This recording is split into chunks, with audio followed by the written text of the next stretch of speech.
And he hasn't let me. So Respect sad. and honour your leaders. Amen. Wow, Thomas. Big respect for Tom there, thank you. So I want to talk this morning about complacency versus contentment. And we've got a little testimony. There he is, come on up. Did someone take that microphone? Come and tell us your story. Yeah, Tom. So I'm Shalom. Some of you may know me, some of you may not. I was in this church before it was a Lighthouse. It was back in the day when it was ECF. And basically, I'll tell you the story, what happened. So I was a youth leader here for quite a while, and slowly I joined the NHS, worked as a nurse, and I slowly slipped into the case of work comes first.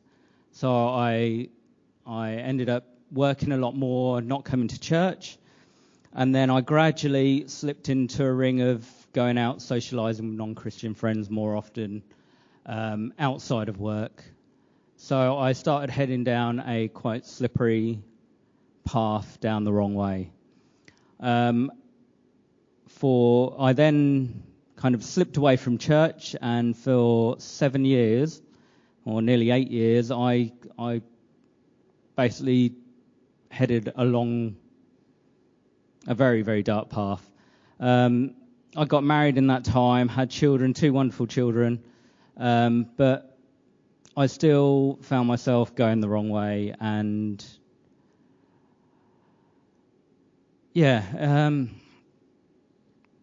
I spent a lot of time, because of going out with friends and doing the wrong things, I put my marriage at jeopardy, I put my work life, everything on the line, really.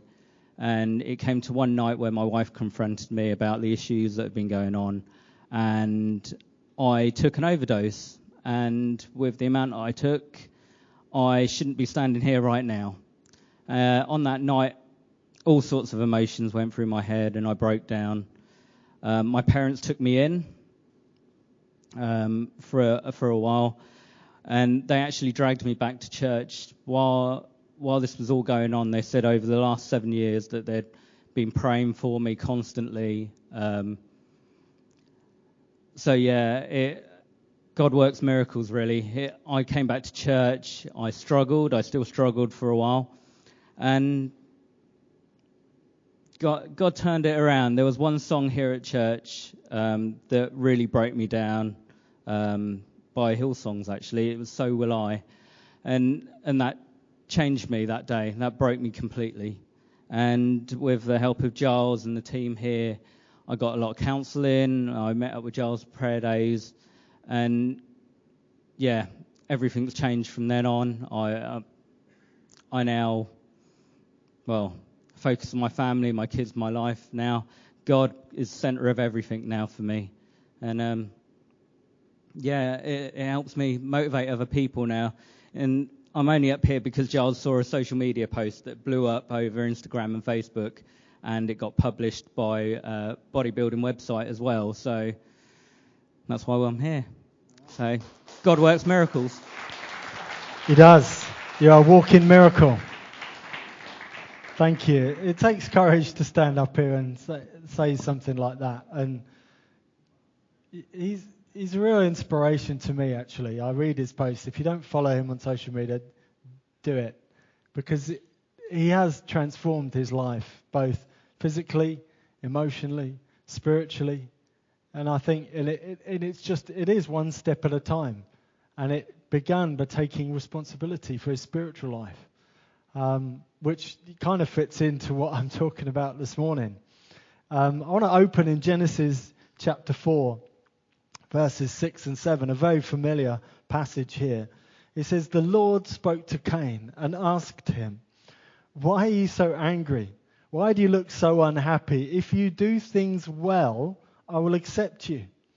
But if you do not do them well, sin is ready to attack you. Sin wants you, but you must rule over it.'" We'll talk about the difference between being content And I think we all need that contentment in life, but not to the point of complacency. Key to success is to be constantly improving and not become complacent. Being complacent is that attitude that can hinder us from being all that God wants us to be. Maybe we take the easy option. Maybe we're complacent because things are okay, but maybe we do get frustrated at times. Maybe we do complain about our lives. But people who love to complain but never actually do something and make that change. The change that perhaps they know they need to change, or perhaps they get attention from their complaining. But there's a point in our lives where we know our life isn't all that it should be. And we do know that. But if we have a complacent attitude towards ourselves, we can wonder why things don't improve. In Proverbs 6, he warns them. He says, go to the ant. Learn from the ant how he works and how he's diligent. He says, otherwise we can fold our hands, take a little nap, and let life drift by without us realizing. Perhaps we need to get upset enough with our current situation that we can actually do something. See, a complacent individual will never reach the potential. Maybe they feel life is just pointless. Maybe life is too difficult. Maybe they're just going through the motions, doing the minimum, or blaming external things for their own shortcomings. The difference between contentment and complacency is a subtle one. Being content means that we can be happy whether we have things or we don't have things. Or maybe complacency is linked to a lack of gratitude. I love Tom's message last week. He spoke about how when he does the hoovering and he leaves the hoover out just so his wife knows he's done the hoovering. Not that the clean floor tells the story, you understand. But what he's looking for is gratitude. What he's looking for is appreciation, and I get that. I understand that. That's kind of how we function, and how long can we go without any kind of gratitude or appreciation before that complacency kind of sticks in? And you can make it worse. You could say, well, of course you should hoover. You live here. It's your dead skin cells as well, causing all the dust. But that's not showing appreciation. I think we appreciate what each other do, even if it's something that you should expect them to do anyway. You know, the quickest way to discourage a child is to criticize them when they're trying, to put them down when they're really trying to do something, or trying to give them something that is too difficult or too big of a problem for them. You know, if we punish people when they do things right, or we fail to acknowledge their contribution, how long before complacency sets in? So we're doing a little improvement. We're doing a few home improvements at home. I'll tell you this story. So last Saturday, our kitchen needs doing. It's overdue. But a new kitchen is a lot of money. So that's a big problem that is, okay, that's a little bit further down the road. But what we can do is do a little paint. So we're painting the feature wall in whatever colour that is, some blue, greys, something, I don't know what it's called. Colours are colours, like blue. Denim is not a colour. Sorry, ladies. It's not. It's not on the Windows 16 colour scheme. That's okay. It's not for me.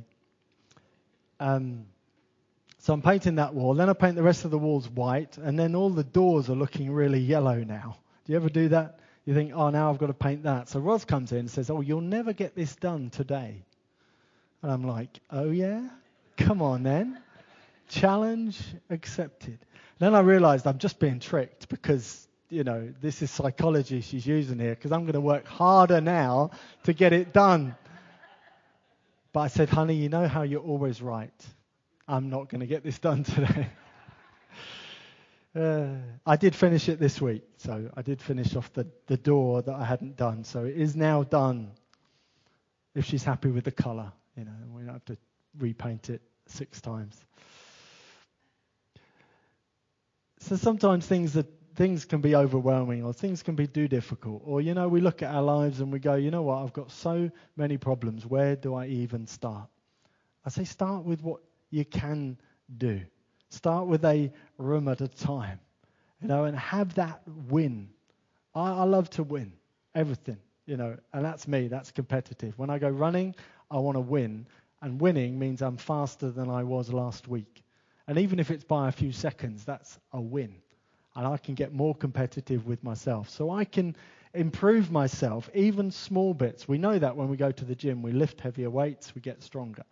And you do that incrementally. You don't go straight away into the 100 club with Joe. You start with 50 or 60 and you work your way up there. We need to ask ourselves, what can I do spiritually to be where I need to be? What can I stop doing to be where I need to be? And sometimes we need to take our spiritual temperature. And how do we do that? We could be as simple as how much of the world or the flesh am I indulging myself in? Where is the source of my entertainment? Where am I going to feel good about myself? And maybe that's a source of entertainment. Maybe that's a vice or something that we know is not good for us, but we go there. What's our prayer life like? Do we take time to pray? Do we take time to study? And we want to see these big changes, alterations in our lives, but we're not going to do it by expecting others to change. So you've got big problems. So you're overwhelmed with things. What can you do to take those apart, break it down into a small element that you know that you can change? Okay, I want to be a theologian, but actually I don't even open my Bible. I want to study Scripture, but where could I start? Could I start with a daily reading? Could I join a small group, a home Bible study? You say, well, actually, I haven't got any friends. I haven't got people around me that can help me and support me. And I want friends, but I want those relationships, but I'm shy and I'm difficult and I'm awkward. Break that down. Could you smile at somebody? Yeah, I think I could do that. Could you shake their hand after church? Could you have a cup of coffee with them? You can break these things down into manageable things. What could I stop doing that is destructive and I know is not good for me? And what can I start investing in my life? And it may be start with a small. So the thing is, we don't want to be complacent. But maybe our problems are too big, or maybe our vision is too small. Maybe we don't have a big enough goal. Our horizon is too low. Maybe we don't have a vision at all. And maybe for good reason, because life has really beaten us up and the problems that we have are so big, so complicated that we can't do anything about them. Maybe a broken relationship. Maybe we desire to get married. Maybe that's one of our goals. That's one of our aims. But how am I going to get through the current heartache and pain that I'm in? How can I learn to trust people again? And sometimes we have to open these things up and allow God to come in and heal us and make us whole again. Can you imagine if you could get everything that you ever wanted, or your life could be exactly how you want it to be? I'm not talking about a private jet. I'm not talking about millions of pounds. I'm talking about things that someone who is responsible would want for themselves. The kind of relationship you want. What kind of relationship do you want with your parents, with your children? What kind of relationship do you want with your intimate partner? What kind of relationship do you want with your work colleagues and your friends? Do you want the kind of friends that would speak into your life and tell you where you're going wrong, or encourage you where you're going right? Do you want those kind of things? Do you want a new job, a different career? Do you want things outside work that you can focus on that would be productive, meaningful, and purposeful? What would it look like if you took care of yourself mentally? What would it look like if you took care of yourself physically, emotionally, spiritually? Could I put myself out there to help somebody else? Could I volunteer somewhere? Could I stop limiting my ambitions? Could I realize that even the smallest of faith, placed in a biggest of gods, can move the mountains? What could my life be like in 3 to 5 years? Do I have a plan? Do I write it down? A goal is just a dream that you've written down. We need this big picture stuff, but we need to break it down into incremental improvements, because the truth is we all know that we need work. And the idea of sin, or the idea that we are all sinful, comes from an archery term meaning you've missed the mark. And that's the thing about sin. It's not one thing. It's not like this thing that you have done is sin. It's your life is not hitting the mark that you know that you're supposed to hit. That's sin. And it places us all in the same boat, because we've all fallen short of the glory of God. We're all not what we're supposed to be. You see, that's the one side. And that worldview can get us into a bit of nihilism, depression, and it can get into the point of what's the point, because I'm always going to remain a sinner. And the other side is, well, God made us in his image. What does God look like? Well, he kind of looks like us, or we look like him, or however that which way around that works. So we're made in God's image. We are beautiful. He's made us. Joseph preached on this a couple of weeks ago. And it's like, yes, I know I'm made in the image of God, but yes, I know I'm a weak, a failure, and a disappointment to myself and to those around me. And we need to be somewhere in the middle, that we not forget that we're human, but we don't also forget that we're made in the image of God, that Christ rose from the dead. It's like we need to be those Saturday people where if you're a Friday person, it's all about the death of Christ. It's all about my sin being nailed to the cross. And Sunday people are all about the resurrection and the new life that God has for us and his wonderful grace and his mercy and all of this. And maybe we're somewhere in between, that we never forget, what amazing grace we have. But I was that sinner. I was there. That's no longer me. And I'm a Saturday person walking into Sunday.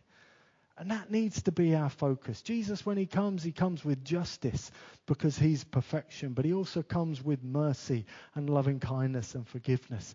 He comes with both, doesn't he? And that's kind of where we're at, the truth is we all have areas that we need to work on, but it's amazing what we can do when we put our minds to it, when we take ownership of our pain. Maybe we need to discover where we've been and what we've been through and what's brought us to the place that we're at, talk through our pain, open ourselves up to the possibility of a future and a hope. We did this little exercise at university, and it was writing out our past.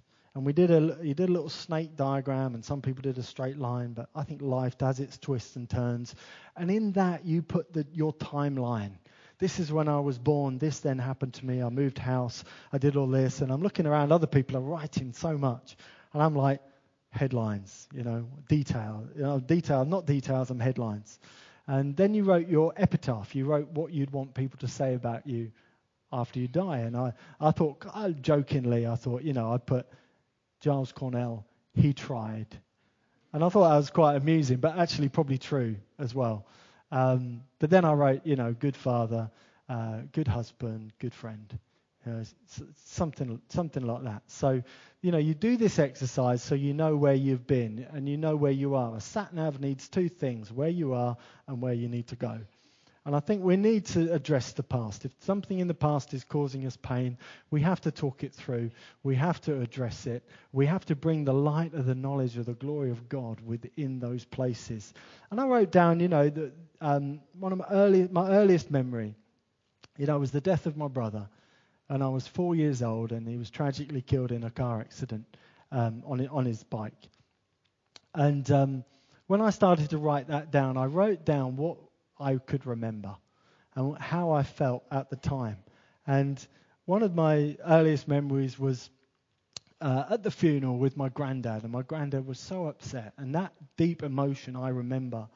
And I had to write this down, think about it, talk it through. I asked my mother, to tell me more information, because as a 4-year-old, what do you know?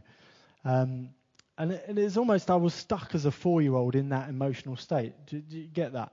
And it's like, as a 4-year-old, I couldn't really deal with death. It was just, you can't, can you? And the truth is, my granddad never went to the funeral. And I thought, this is weird. Why am I hung up on this one memory, emotion, when actually that didn't happen like that? But obviously something. I remember maybe my granddad being upset, and I've pieced something together. Anyway, that's not quite the point. But the point is that as a 46-year-old, I am able to look into that and respond to that, revisit that and say, well, I'm not a 4-year-old now, okay?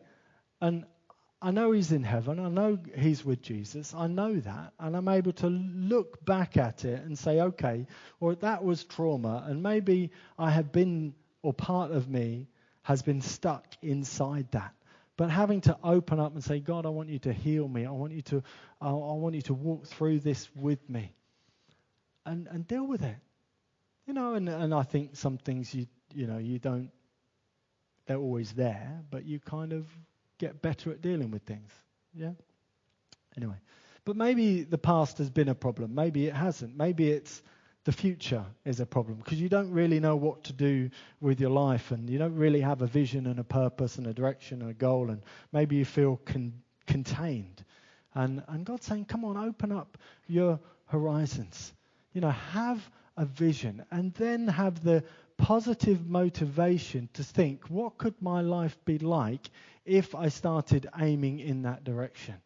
Or a bit of negative motivation. How bad could my life be like if I don't deal with this? And I know people toying around with addictions and toying around with substances that can cause addictions and things like that. And yeah, you're playing around with it and it's manageable. You've got some bad habits, but they're not good for you, but you're managing it. But what would life be like if that remains unchecked and I degenerate into that? If I let my bad habits control my life to the point where I know I'm struggling at a crossroads where I can say, if I go down this path, I know my life's heading towards hell on earth. And if I go this way, I know my life could be heaven. But some of these bad habits, people don't want to give up. They don't want to admit they have them, and they definitely don't want to give them up because they find that comfort in that. Talking to people this week and the addictions around alcohol and messing with those substances, it's dangerous. It's really dangerous. And these addictions will just grab a hold of you. And before you know it, it's taken over. And all you can think about is, hey, when's my next drink? When's my next fix? And you think, oh, Giles, I'm not like that.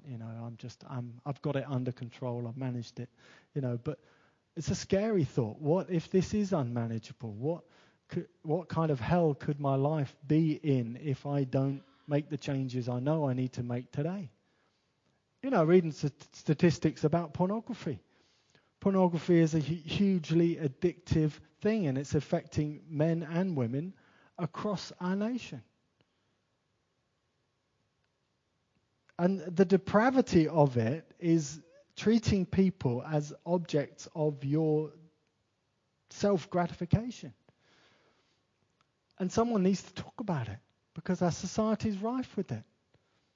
And you say, well, Giles, church is not the place to talk about pornography. Well, who's talking about it? Who's talking about Tinder and all those things and, swiping left and what? I don't know, okay, I don't have it. But do you know what I mean? It's like, look at that person. Can that person meet my needs, meet my desires? And you're degrading that person to less than human being. I'm sorry, it's true. They are human beings made in the image of God who have God's life within them. And you want to treat them as an object. And then we wonder why relationships are broken down. You want an intimate relationship. You've got to switch off the pornography. It's going to kill any relationship you have, and it's going to stop you having an intimate relationship in the future. I feel quite strongly about this, because, I've been delivered of this. I have. And maybe that's why I'm stronger about it, but I have. And I know the pain of that. I know what hold that can have over you. And if you want to be set free, you have to do things. You have to do things to make yourself free. You can move a mountain. You can. And maybe that seems too difficult. Maybe it seems too much. Maybe you don't even want to give it up. But the horrible realization that the mess that I'm in is all my fault. I tell you, that is one of the hardest pills to swallow. It's because I love to blame everybody else for everything that goes wrong in my life. But when I start taking responsibility for myself, my future, I put away complacency and say, come on, how bad could my life get if I let this go out of control and unmanaged? Or how great could my life be if I start to look after myself physically, emotionally, spiritually, mentally? And with that awful revelation, there is an awesome revelation that even with that little faith, I can move the mountain. You know, we read of Cain and Abel, and they brought the different offerings, and we don't really know what was unacceptable about Cain. But what we do know, that he had an attitude problem. Maybe it was, that's enough. But he was given a choice. Do what's right, or let sin overtake you. And you can rule over it.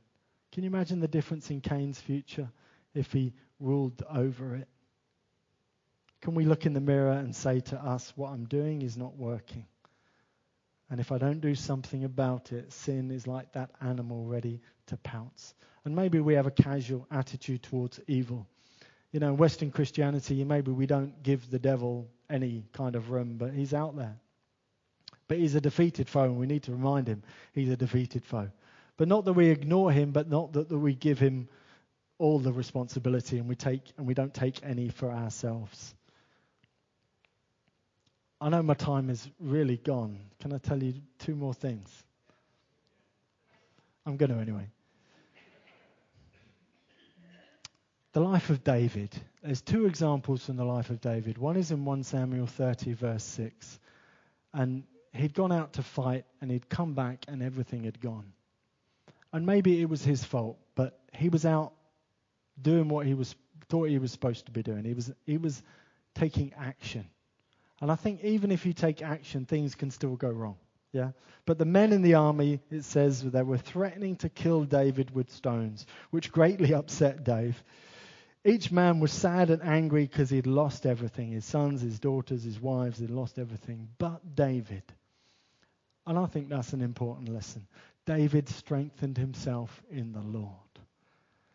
I tell you, you can do everything right, yet things can go wrong. But where is your strength coming from?